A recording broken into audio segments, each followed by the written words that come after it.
Good afternoon. We'll call the February 27th, 2025 Diversion Authority Board meeting to order. First item is we'll have a roll call of the members. Mayor Carlson. Here. Mayor Darditz. Here. Mayor Mahoney. Mr. Breitling. Mr. Breitling. Yes. Mr. Hendrickson. Here.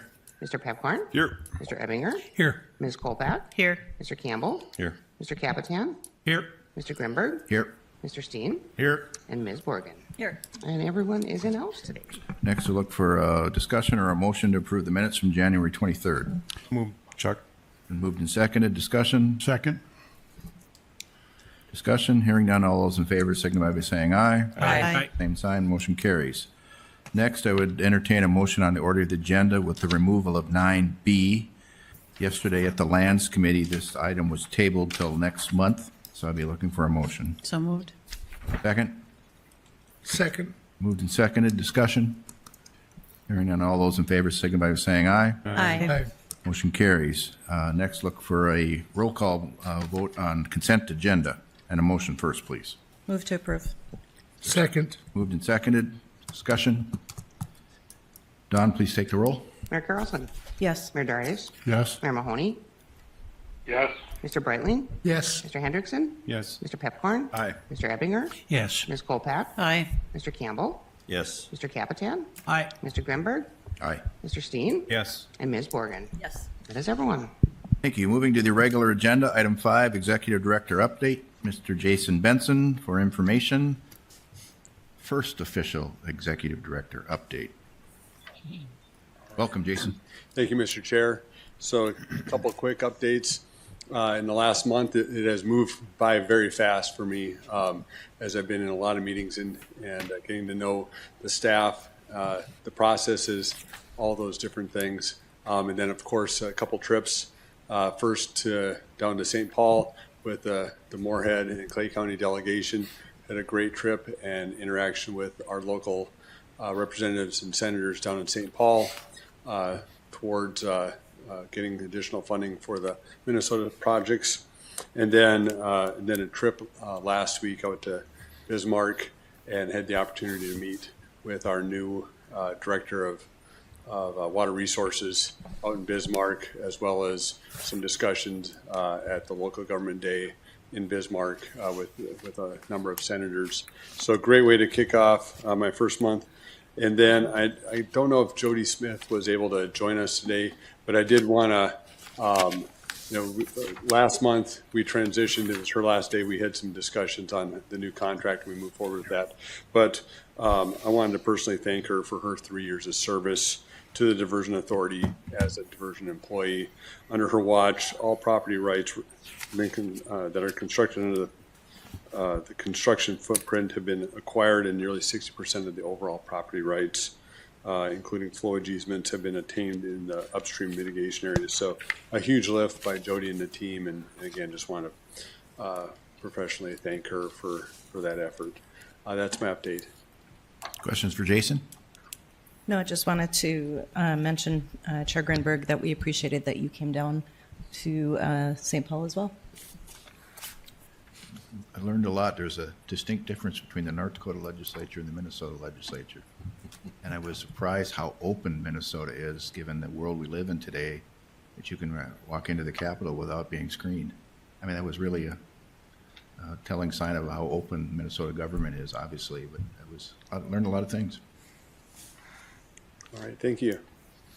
All right, item 6. Thank you, Mayor Carlson. General Counsel update, Mr. Shockley.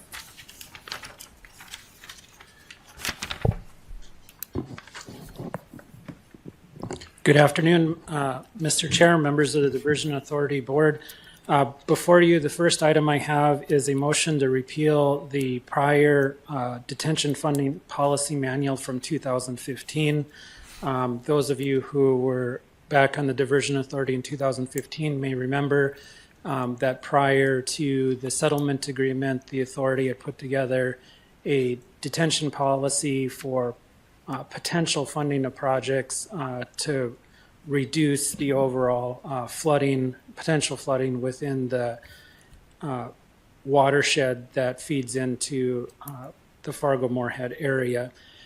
Subsequently, in 2021, most of the board members will recall that the Diversion Authority entered into a settlement agreement with the Upstream Coalition, Wilkin, Richland County JPA, City of Comstock, Buffalo Red Watershed District. And in that settlement agreement set forth a different type of a policy regarding detention projects, in that the detention project had to show a reduction in frequency or the height of water within the UMA storage area. The policy that the parties agreed to was that those detention policies should actually show some type of meaningful reduction in the potential impacts within the storage area. This is a housekeeping item. This is repealing the prior 2015 detention policy, which is out of date. The new policy essentially would follow what's in the settlement agreement, which is what the board has already agreed to, and then any future detention projects would need to be funded by the Diversion Authority pursuant to an agreement that this board would first enter into to negotiate with, and your maximum cost share on those projects would be 50% of the costs not otherwise paid by the federal government or the state government or other local grants. And there's nothing requiring this board to enter into those agreements. It's just stating that you would evaluate those future projects to show that they'd actually have meaningful impacts regarding frequency or duration or depth within the UMA storage area. So happy to answer any questions. From a technical standpoint, I'd probably have to defer to Chris Bachegard, but. Questions for Mr. Shockley?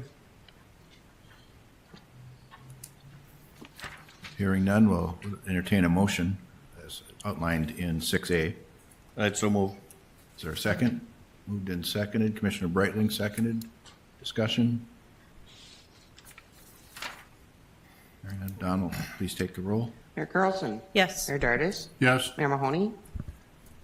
Yes. Mr. Breitling. Yes. Mr. Hendrickson. Aye. Mr. Pepcorn. Aye. Mr. Ebinger. Yes. Ms. Kolpak. Aye. Mr. Campbell. Yes. Mr. Capitan. Yes. Mr. Grimberg. Aye. Mr. Steen. Yes. And Ms. Borgen. Yes. That is everyone. 6B. Thank you, Mr. Chair. 6B is an update regarding the technical dispute resolution board created under the project agreement.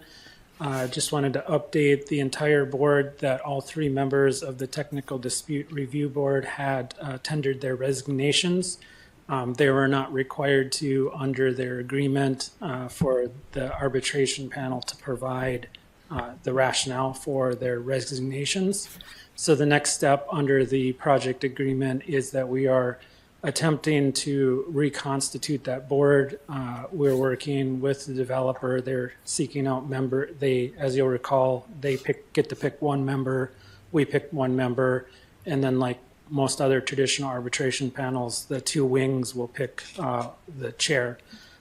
They may have found a potential person that is willing to serve. We have interviewed a couple people, and they have been unwilling to serve because of the requirement that it be conducted in accordance with the North Dakota Open Meetings Law. So we'll continue to try to develop a pool of people that could potentially serve in that position. But I want to just give an update of where we're at with the Technical Dispute Review Board. Questions for John? Thank you. Next, 7A, Army Corps update. Terry Williams, are you on the line? Good afternoon, Chair Grinberg and board members. I'm pleased to provide the Corps' brief monthly update for February. There's not a lot of construction to report on given most of our contractors are still in winter shutdown. But at the Red River structure, there's still activity going on. And as shown on this month's flyover, Ames is they're completing the assembly of the third and last gate in preparation of raising that gate shortly. And we're still anticipating the rerouting of the Red River through the structure in July. I'm going to go all the way down to our FY contract awards. I have good news. We've awarded 2 more contracts since we last talked a month ago.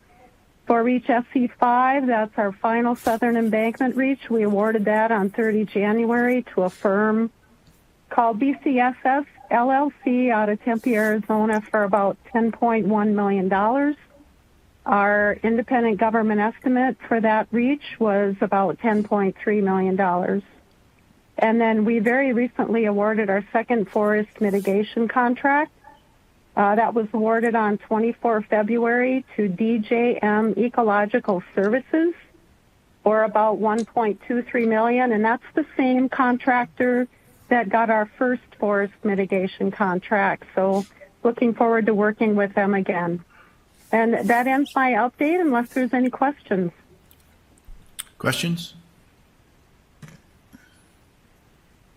Thank you, Terry.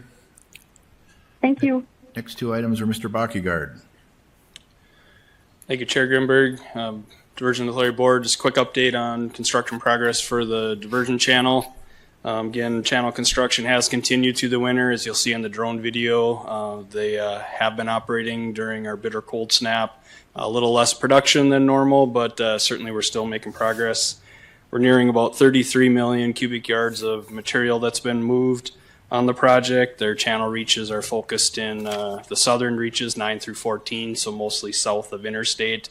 They've been doing some cleanup work in the northern reaches, preparing those for completion as well. Terry gave a good update on the Red River structure, and then on the crossings, there's been limited work. But maybe, Peggy, if you go to the next screen, we are anticipating quite a bit of progress this coming year on the bridges. So Tom and a few of our folks put this chart together to kind of track where we are with all the different crossings, intending to give you guys monthly update because I think we'll have a pretty steady stream of work being completed and roads being opened, which is certainly an objective of ours, but just wanted to keep you guys apprised of kind of where those all sit. So as you see on this chart, it matches the previous slide. We have 2 bridges that are open to traffic, County Road 431, County Road 32.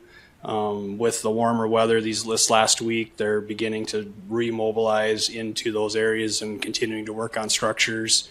So anticipating in the next 4 to 6 weeks, if the weather stays more spring-like than more winter-like, we'll continue to make progress and continue some of these bridges closer to being complete. So with that, I stand for any questions related to the construction update. Questions? Just a comment. That's a great slide. Thank you, Chair Grimberg. On the safety side, another good clean month. The one recordable event was a slip and fall. A fairly minor incident, but slipped on some ice and had a minor medical that needed to be treated. And with that, then the rest of them were just a summary of the totals going on. No recordables with authority projects or the city-led projects, as those are fairly quiet right now. So with that, I stand for any questions related to the safety update as well. Questions? Thank you, Chris. Thank you. 7D, Mr. Barthel. Thank you, Mr. Chair, members of the committee. Just a brief overview this month of the commercial aspects of the P3 that have been ongoing. As Chris described, construction has taken a little bit slower turn, but the commercial side has continued to push on. As you see there, there are still three items that have been referred to the Technical Dispute Review Board. Those are basically on hold until we get the board reestablished, as Mr. Shockley was explaining. At the end of, there's also been a number of compensation events. 32 have been submitted.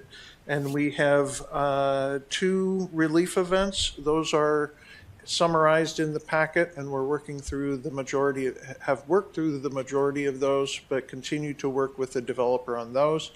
The other thing is that there have been change requests. As part of the P3 contract, either side can bring a change request to modify the contract or add or subtract things from the contract. To date, the authority has initiated 23 change requests with 2 pending, and there are 12 that have been agreed to, those with an additional cost to the authority of about $7.5 million. And so the 3 of those were withdrawn and 6 are still pending negotiation. And then the developer has submitted 55 change requests through the end of the reporting period. 34 have been agreed to, and again, a change totaling of about $3.7 million for those 34 different requests. 1 is still in pending negotiation, and so the summary of all of those can be found in the appendices of the report. So happy to answer any questions, or if you see something in the report of those ACRs, DCRs, and compensation of events that are enclosed in the attachments, please let me know. I'd be happy to discuss them further with you. So. Questions?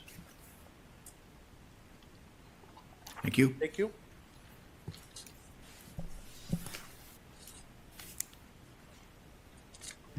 This month's extreme cold has slowed work on some sites, but excavation keeps moving along the channel. I'm Tom Fuchs, Senior Construction Manager with the Metro Flood Diversion Authority, with the February construction update.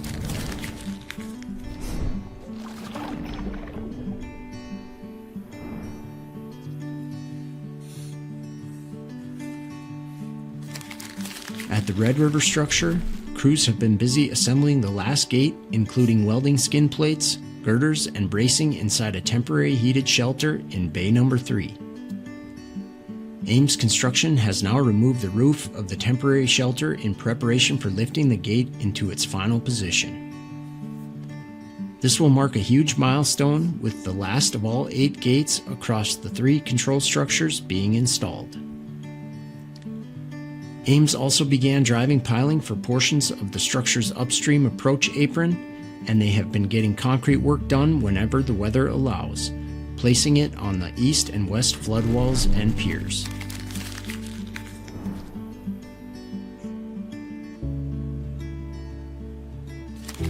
ASN constructors also continued piling and concrete work in the past month at numerous sites along the stormwater diversion channel.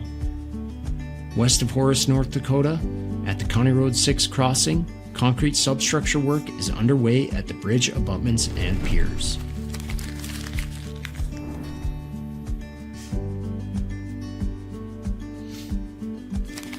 Just south, at the County Road 14 crossing, crews wrapped up the bridge piling and concrete substructure work has now begun. The County Road 14 bridge is the last of the 16 roadway crossings to complete driven H-pile foundations.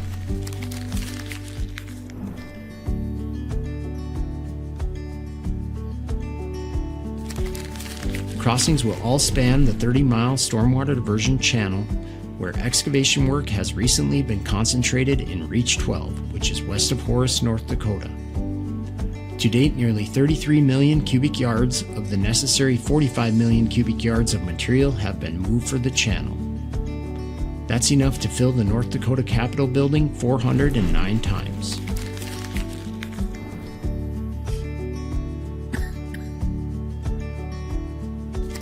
Our last stop on this month's tour is the Cheyenne River Aqueduct, which is also near Horace, North Dakota.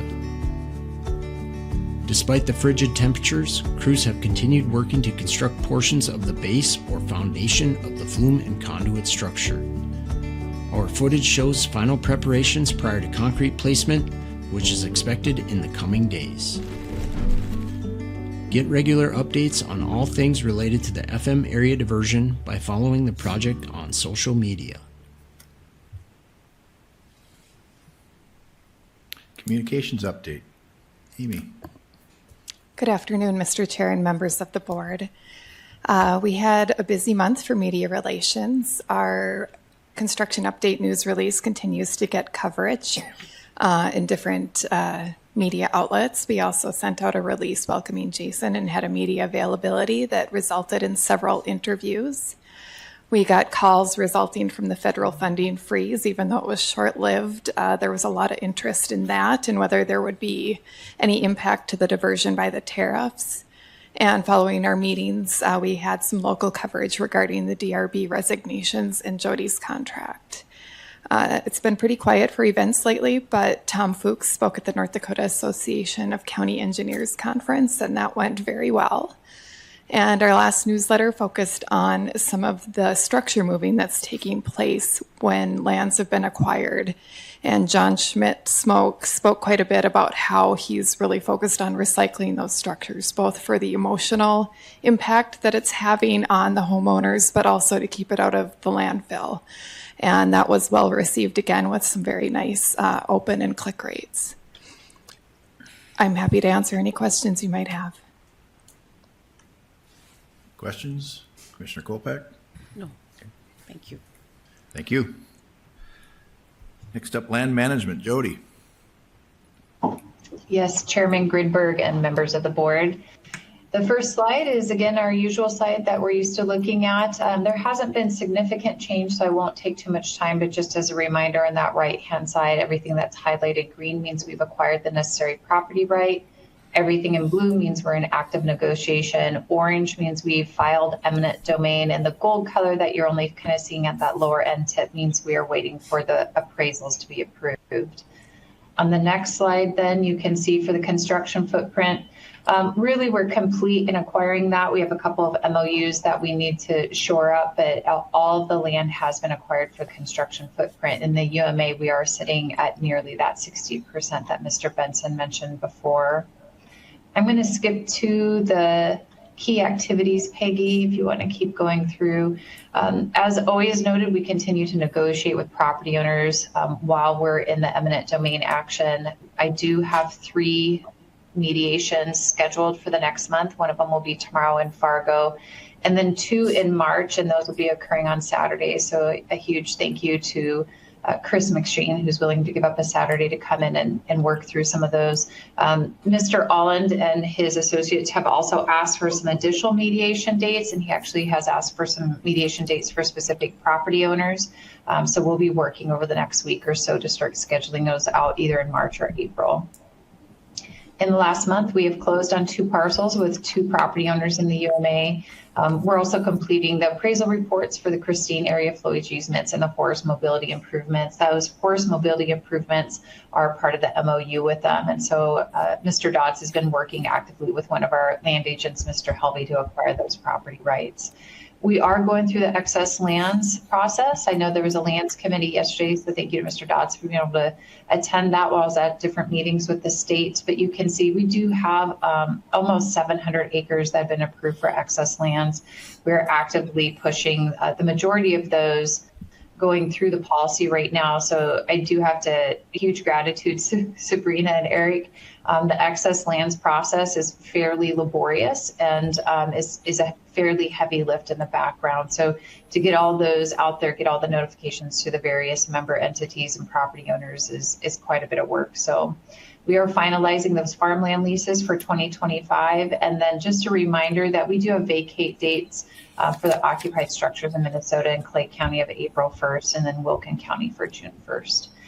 The next slide then is just a land agent report. This is something we started to do with both the MCC JPA and the Cass County Joint Board.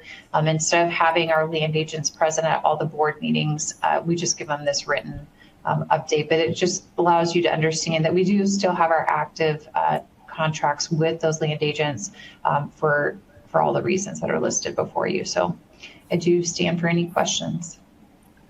Commissioner Pepcorn. Yeah, Mr. Chair, I just have a quick question. I saw in the paper where some of the people going through eminent domain filed a lawsuit or something, or are suing us or whatever.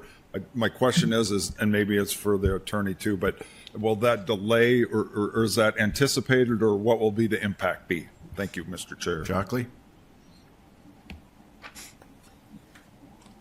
Thank you, Mr. Chair. Commissioner Pepcorn, those are ongoing litigation matters, and Cass County Joint Water Resource District is the condemning authority. Cass County Joint Water Resource District had filed an eminent domain proceeding. As part of that, the whole purpose is to determine the valuation of the property. The landowners filed a motion regarding inverse condemnation, which relates to the value of the property, which is the whole purpose of the underlying case. And so in talking with our litigation team, it's part and parcel of the litigation process and motions. And so substantively, we don't believe that it will delay the process. It just goes to the overall discussion of valuation. That's great. Thank you. Other questions? Mayor Dardis, Finance Report. Thank you, Mr. Chairman. Finance Committee met yesterday. We approved bills of $2,809,184 that were presented for this last reporting session. We have our net cash position is $321,945,635. In addition to that, the items in your consent agenda, with the exception of the land access stuff, was all processed through the Finance Committee. There's an item that's also listed with regard to sales tax collections, and I would remind everyone that we used basically the same numbers as last year, about $66 million, and our projections are at a 2% growth on our sales tax. I will also like to remind the board that we'll be doing some very close monitoring this year with regarding to the revenues coming in, as well as expenditures, as our milestone payments to the developer in our budget for 2025 is $234 million. We're going to monitor very closely as to whether or not they'll be in 2025 or 2026. So that will require probably some additional meetings with finance and or Mr. Barthol, Mr. Nicholson, and you, Mr. Chairman. So that's all I have for a finance report. If there's any questions, I'd stand for them. Commissioner Campbell? Thank you. Maybe this can be a part of our whole finance package was the WIFIA loan. And has there been any concerns regarding the WIFIA loans and that status? Because I would imagine that that's going to be needing to be implemented fairly soon. Thank you for the question, Commissioner Campbell. I'll defer to Mr. Shockley. He did give a report on the WIFIA loans yesterday. Mr. Shockley. Thank you, Mr. Chair Grinberg, Commissioner Dardis, Commissioner Campbell. So yesterday over Finance Committee, I informed the Finance Committee board that we are in 2025 preparing to make our first draws on the WIFIA loan. Those draws will be based upon additional milestone payment requests that are submitted by the developer. We anticipate that those will start to occur likely in Q3 and Q4 of 2025. And so we're preparing to go through what I refer to as a draft dry run, because as with any federal loan program, there's an extensive amount of paperwork that has to be due with each request. And so we wanted to be up to date on that. With respect to the loan has already been quote unquote booked at the federal level. As part of the WIFIA process, they actually have to make the appropriation the year the loan is made. And so that analysis is already included as part of the prior budgets. And so the loan is in place. The loan is ready to be drawn upon. The credit subsidy that is provided by the federal government has already been taken into account in their budget process. So happy to answer any questions about the WIFIA process if you'd like. Thank you.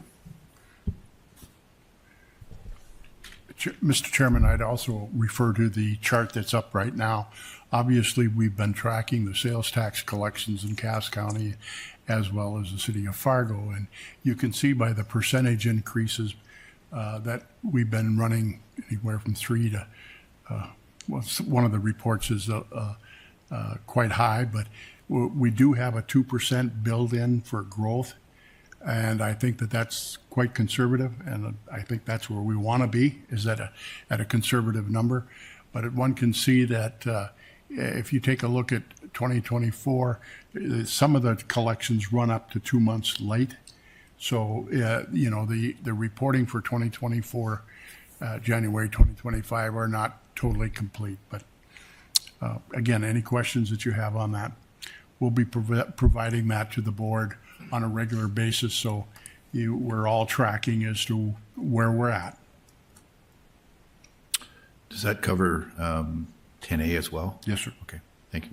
Questions?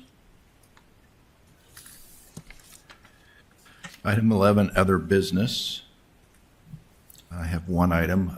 It's Mr. Shockley's birthday tomorrow, so we're all going to wish him well. I'm not saying happy birthday from the rostrum, but happy birthday, John.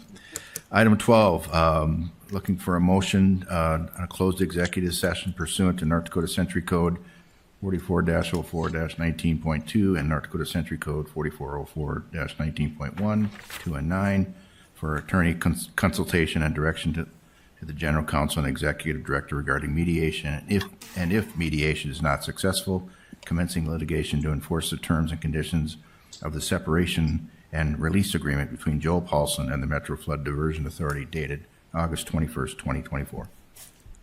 You're looking for a motion. Second. Moved and seconded. Discussion? Need a roll call vote on that, correct? Don, please take the roll.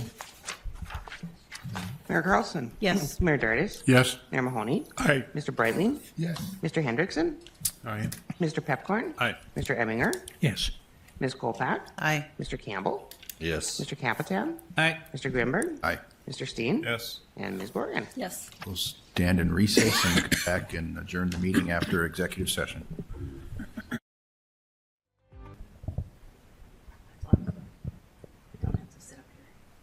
So look for a motion to adjourn. All those in favor signify by saying aye. Aye. Aye. Motion carries.